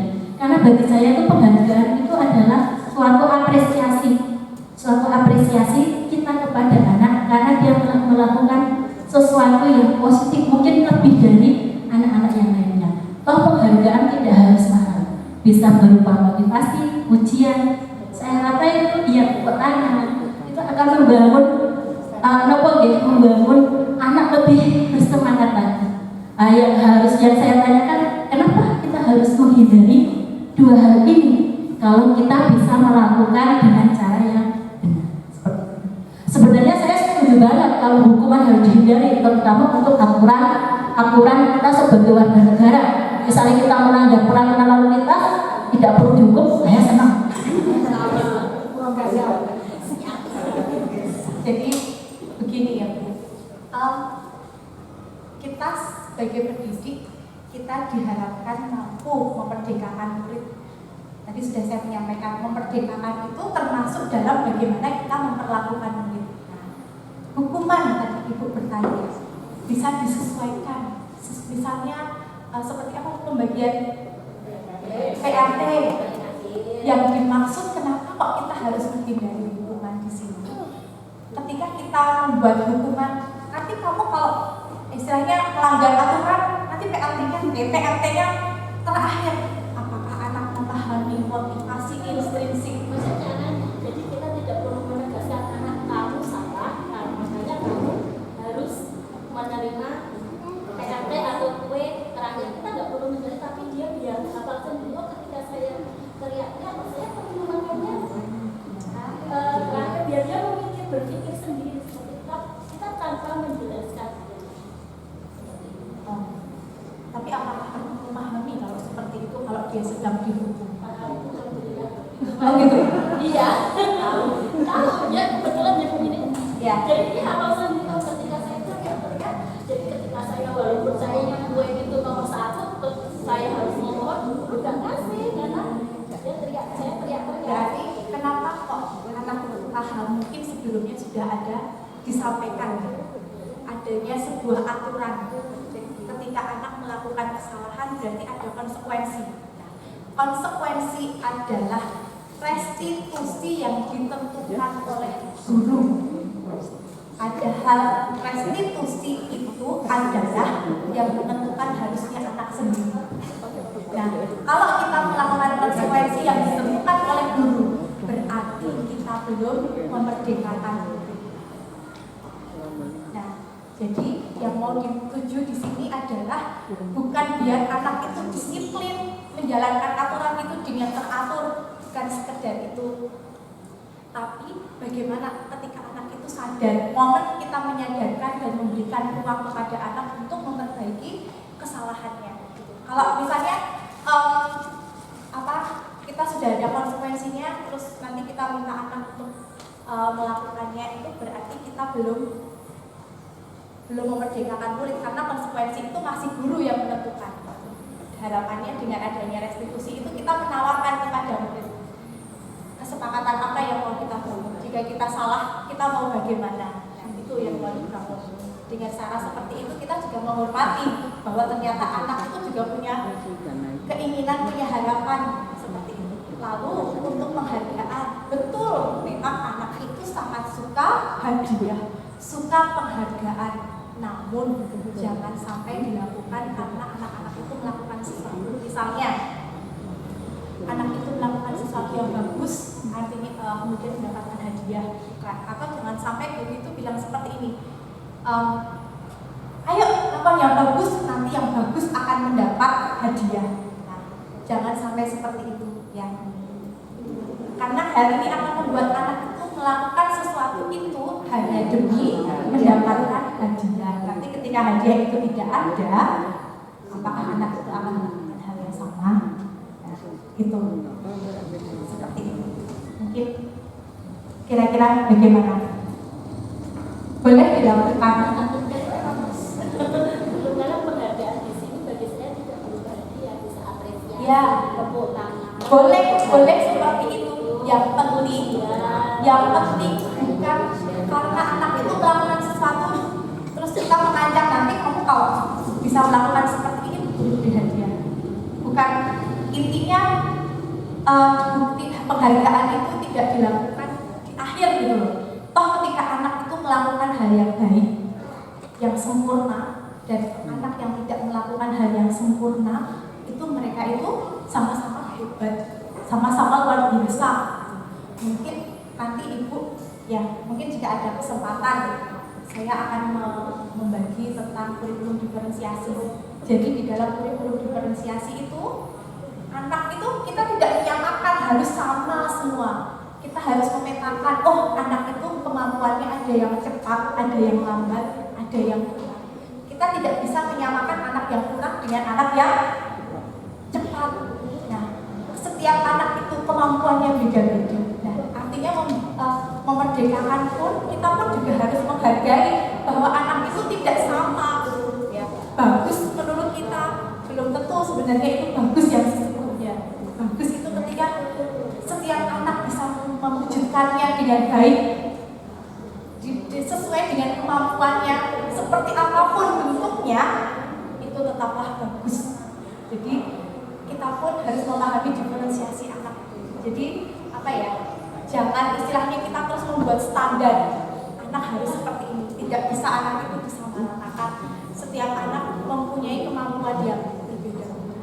Seperti itu. Ya, aduh banyak sekali. Nanti sudah lebih dari jam 3 nggak apa-apa. Saya sih di sini sampai jam 6 nggak apa-apa. Takutnya nanti ibu yang lain nih. Monggo. Semoga yang terakhir ya. Sama pipit suara saya.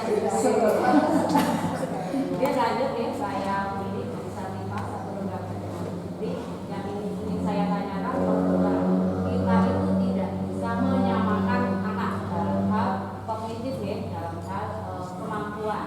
Tapi untuk hal ketertiban, kedisiplinan itu boleh nggak kita tuh menyamakan? Contohnya seperti ini, ketika kita mau baris SOP awal itu baris, terus nyanyi, masuk, ada anak yang nggak mau baris. Apakah itu dimerdekakan?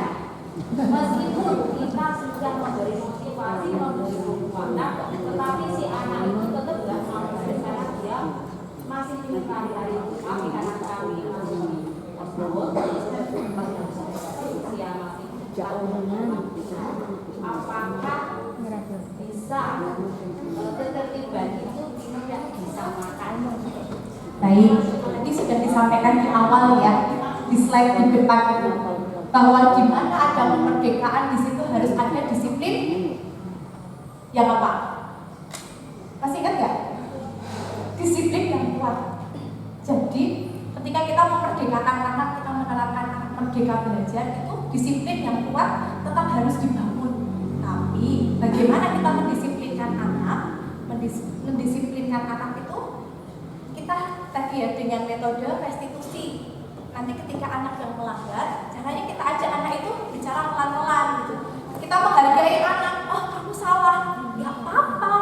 Berbuat seperti itu Bu Guru juga pernah loh melakukannya misalnya, sehingga tidak membuat anak itu merasa gagal. Misalnya anak berapa ya Bu ya? Usia berapa? 2 tahun. Tentunya kan harusnya usia anak 2 tahun itu ketertiban baris tidak bisa disamakan dengan anak yang 5 sampai 6 tahun ya. Tapi ada anak yang 2 tahun dia bisa tertib. Nah, bagaimana? Apakah tidak disamakan? Soal ketertiban itu bukan soal kemampuannya, ini Ya, ketertiban apa sih yang mau dibangun dari baris berbaris? tertib disiplin. Tertib dalam hal Baris, tertib dalam hal baris itu bagaimana? ya masuk dalam barisan. Masuk dalam barisan. Ada yang sudah bisa, ada yang belum bisa. Tapi menurut saya sebagai seorang guru, ketika anak 2 tahun dia sudah mau mencoba berdiri, walaupun itu berdirinya meleot-leot, itu menurut saya itu sudah bagus, ya Bu. Kecuali nanti kalau ada anaknya yang masih loncat-loncat lari sana, lari sini. Nah, itu kita harus pelan-pelan itu caranya. Dengan segitiga restitusi tadi, nggak apa-apa loncat-loncat, bermain-main itu memang menyenangkan. Bu guru pun suka bermain, loncat-loncat bu guru juga suka. Tapi yuk cuma sebentar aja kita latihan baris. Bisa tidak? Tuh loh teman-teman yang bisa, yuk kita mencoba. Nah, ya, jadi istilahnya bagaimana kreativitas kita mau menyampaikan itu kepada anak-anak gitu loh. Bukan berarti kita langsung baris berbaris itu harus seperti ini, aturannya begini, tidak. Tapi dari segitiga restitusi itu bagaimana ketika anak yang salah dia tidak merasa bahwa dirinya itu gagal. Nah, seperti itu. Lalu kita memberikan kesempatan anak untuk memperbaiki. Misalnya tadi dia lompat-lompat. Gimana? Misalnya itu nggak tahu kalau saya gagal, saya itu salah nggak ikut baris, itu dia belum sampai pemikiran seperti itu. Dia ya cuma kalau kita sebagai pendidik dengan kita belum itu udah lari anaknya, ketika udah lari baru apa guru-guru juga begitu itu sudah sebenarnya. oke, saya paham. Artinya begini Bu, dalam bentuk budaya itu kita harus telaten. Ya, kita harus telaten. Nanti kalau lari kita kembalikan lagi, kita tarik. Nah, itu telaten. Ketelatenan yang harus kita bangun, kita tarik gitu. Ajar baris ya, sabar. Nanti kita ada waktunya bermain. Nah, seperti itu. Jadi memang dibutuhkan ketelatenan. Misalnya kita tanya, kenapa kok kamu lari-lari? Gitu. Nanti kan terjadi komunikasi, kenapa kok kamu lari-lari? Misalkan, Bu guru, di situ ada yang bagus. Ya, nggak apa-apa, nanti ada waktunya. Seperti itu Bu, maksud saya. Jadi tidak semata-mata harus formal ya. Segitiga restitusi itu harus formal, tapi kita sesuaikan juga dengan objek yang ada. Misalkan anak 2 tahun, dia ditarik tarik lagi, tarik lagi, kita ajarkan. Kita menariknya itu bukan dengan wes, tapi ayo latihan. Jadi buah kesabaran itu akan terbentuk budaya yang positif. Nanti lama-lama dia akan bisa terbentuk disiplin yang positif. Monggo. Saya rasa tidak semua anak bisa diatur. Jangankan yang 2 tahun, yang 4 sampai 20 masih ada. Baris itu karena bahasa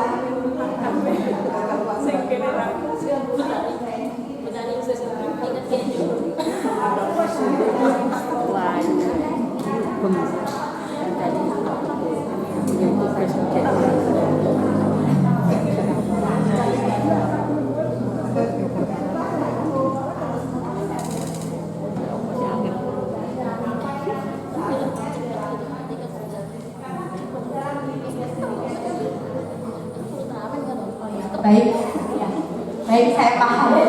Saya mulai paham. Mungkin keyakinan kelas itu di non formal tidak serumit TK ya. Mungkin cukup kita menjadi istilahnya mungkin untuk teman-teman yang muslim soleha gitu. Ketika kita menanya, ayo anak soleh. Kalau kita seperti itu, ayo istilahnya kita melakukan seperti itu perbuatan yang soleh apa tidak? Maaf kalau saya salah menyampaikan ya. Istilahnya kesepakatan kita, logo kita itu misalnya soleh dan soleha itu misalnya. Jadi kita kembalikan kepada anak. Ketika anak melakukan kesalahan, ayo anak soleh. Apakah ini perbuatan yang mulia? Istilahnya seperti itu. Lalu untuk yang disiplin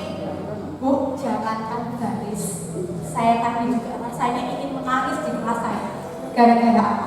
Anak itu tidak tahu apa bedanya minta dan minjam. Jadi ada yang pinjam, aku pinjam ya, tapi ternyata dipotong separuh, kemudian dikembalikan. Saya tanya, itu kalau seperti itu artinya apa? Minjam. Saya sampai pakai peragaan, ada kertas gitu. Kemudian dipinjam, tapi pas dikembalikan sudah disobek jadi dua, yang satu jadi punyanya. Itu artinya apa? Pinjam. Saya pun nangis, ya ampun, itu artinya minta. Walaupun hanya sebagian, itu artinya minta. Lalu apa yang dilakukan ketika kamu istilahnya bilangnya pinjam, tapi ternyata mau kamu ambil, ya kamu harus bagaimana? Bilang lagi, izin lagi. Padahal pinjam dan minta itu menurut saya itu hal dasar yang harus anak-anak miliki. Jangan sampai kemudian ada anak tuh tadi tak tanya begini, kalau kamu mau meminta kepada temanmu, apa yang harus kamu lakukan? Diam-diam Bu, jawabnya begitu. Saya nangis, ya ampun, kok bisa? Kok bisa? Diam-diam Bu, harus diam-diam Bu. Saya merasa, tapi sebagai guru tuh saya, apakah ini karena lost learning yang terjadi beberapa tahun anak belajar di rumah ya? Atau mungkin sebagai pendidik kadang kita hanya fokus terhadap kegiatan kita, yang mungkin kegiatan itu selesai, kegiatan itu selesai, kegiatan itu selesai. Kemudian saya sadar, apa sih maksudnya kurikulum merdeka itu? Dari kurikulum merdeka banyak hal esensial yang masuk. Jadi bukan, kalau dulu kurikulum 2013 kan bahasanya banyak ya Bu ya, ada berapa topik itu selama satu semester. Kalau dari kurikulum merdeka kan tidak bisa dipersingkat melalui nilai-nilai elemen capaian itu. Nah, kenapa kok dipersingkat? Jangan sampai hal-hal esensial yang menyangkut nilai-nilai kemanusiaan itu malah sampai kelupaan, tidak kita sampaikan.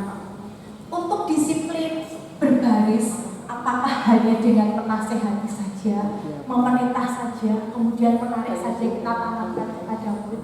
Tidak, bisa lewat nyanyi, bisa lewat dongeng, kita menyisipkan nilai-nilai tentang disiplin, tentang baris. Saya yakin Ibu Bapak, Ibu-ibu semua bisa melakukan. Dan disiplin itu tidak melulu dalam hal baris-baris. Ada banyak nilai positif, nilai-nilai yang lebih dalam tentang disiplin itu sendiri yang harus kita ingat. Tujuan dari disiplin tadi apa? Apa yang mau kita capai dari disiplin tadi? Apa ya? Kebajikan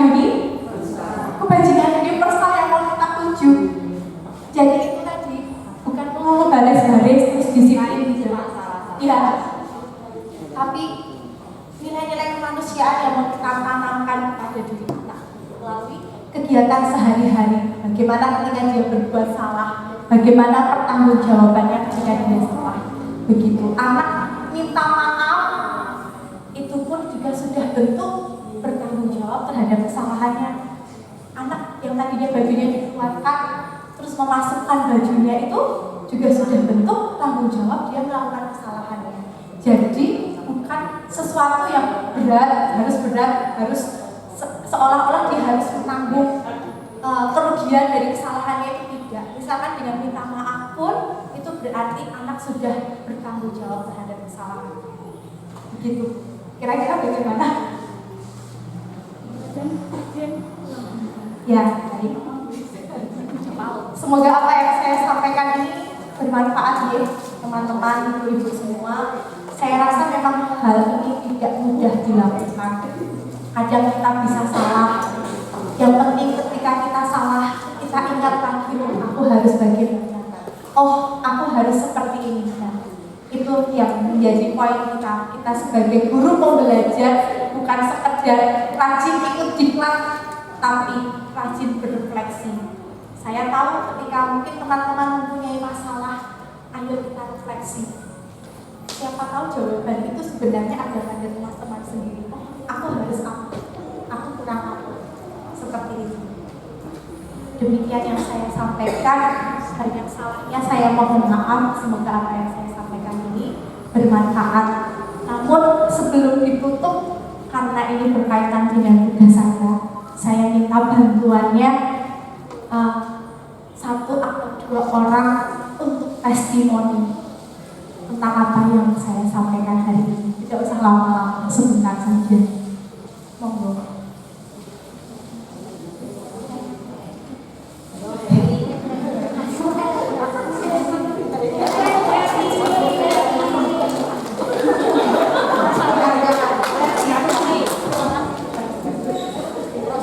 Ya, terima kasih Bu Eden yang hari ini sudah memberikan yang luar biasa tentang budaya positif yang memang mungkin beberapa memang di tataran teori gitu, tetapi itu luar biasa kalau kita bisa menerapkannya di sekolah kita, di lembaga kita itu nanti bagi gurunya sendiri itu juga hasilnya bagus, untuk anak sendiri pun itu hasilnya luar biasa gitu. Jadi ilmu yang kita dapat hari ini sangat-sangat bermanfaat dan memang tidak instan gitu ya. Jadi budaya positif itu tidak mungkin kita dapat hari ini langsung di sekolah, besok langsung bisa, gurunya bisa, muridnya yuk langsung manut-manut, kuduk-kuduk, itu enggak gitu ya. Jadi tidak instan, memang harus pelan-pelan kita sesuaikan dengan anak gitu ya. Berhamba pada anak tadi, yang melayani anak itu kita sesuaikan dengan anak-anak gitu. Kalau memang anaknya masih belum manut dengan aturan, belum manut dengan keyakinan kelas tadi, ya kita berusaha terus. Tidak kemudian mengutuk ternyata saya gagal, ternyata anak ini gagal. Tidak seperti itu. Harus tetap konsisten, telaten tadi ya. Kemudian tetap berharap bahwa suatu saat anak ini akan berubah. Itu tidak ada anak itu kemudian dan kawan bayi kayak gitu. Jadi selalu ada harapan untuk anak ya, selalu ada harapan anak itu suatu saat akan berubah menjadi lebih baik. Meskipun mungkin saat ini kayak ngeyel banget, tapi dengan keyakinan kita bahwa anak ini bisa berubah, itu akan membuat kita kemudian terus berusaha memperbaiki apa yang sudah kita lakukan. Mungkin ada yang kurang, refleksi tadi itu ya, oh barangkali saya doanya kurang gitu ya, oh mungkin ibadah saya kurang gitu, sehingga karena guru itu mengeluarkan apa yang ada di dalam hatinya, yang ininya keruh keluarnya keruh. Teko itu mengeluarkan isinya teh keluar teh, isinya susu keluar susu, isinya butak keluar butak. Jadi guru itu ya harus terus berusaha memperbaiki diri. Salah satunya dengan mengikuti acara tersebut. Terima kasih Bu Edi untuk testimoninya. Mohon maaf